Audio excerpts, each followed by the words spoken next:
ஏற்கனவே வலுவாக உள்ள திமுக கூட்டணி தேமுதிக வருகையால் இன்னும் பலம் பெற்றிருக்கிறது என்று மதிமுக பொதுச் செயலாளர் வைகோ மகிழ்ச்சி தெரிவித்துள்ளார்.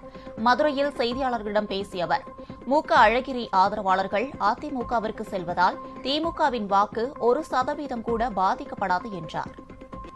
மிகுந்த மகிழ்ச்சி.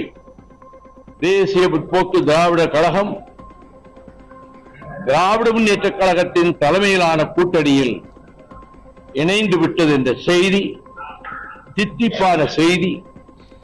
மகிழ்ச்சியோடு நாங்கள் வரவேற்கிறோம். வலுவாக ஏற்கனவே இருந்த திமுக தலைமையிலான மதச்சார்பற்ற முற்போக்கு கூட்டணி இதன் மூலம் இன்னும் வலிமை பெறும். எனவே தேர்தல் வெற்றி என்பது ஏற்கனவே தீர்மானிக்கப்பட்டு விட்டது என்று நான் கூறி வந்தேன். இந்த தேமுதிக சேர்ந்ததும் இங்கே கூட்டணி மேலும் மேலும் பலப்பட்டுக் கொண்டிருக்கிறது. அங்கே கலகலத்துக் கொண்டிருக்கிறது. அங்கே இதேபோல் காங்கிரஸ் கமிட்டி தலைவர் செல்வ பெருந்தகையும் திமுக கூட்டணியில் தேமுதிக இணைந்திருப்பதை வரவேற்றுள்ளார். தங்கள் அணி பலம் வாய்ந்த அணியாக மாறியிருப்பதாக அவர் தெரிவித்தார்.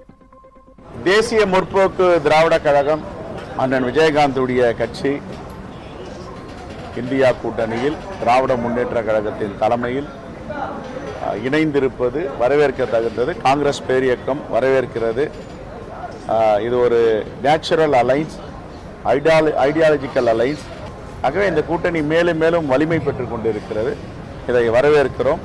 மாண்புமிகு முதலமைச்சர் எல்லோரையும் ஒருங்கிணைத்த இந்த பணிக்கு என்னுடைய பாராட்டுதலையும் வாழ்த்துக்களையும் நன்றியினையும் தெரிவித்துக் கொள்கிறேன்.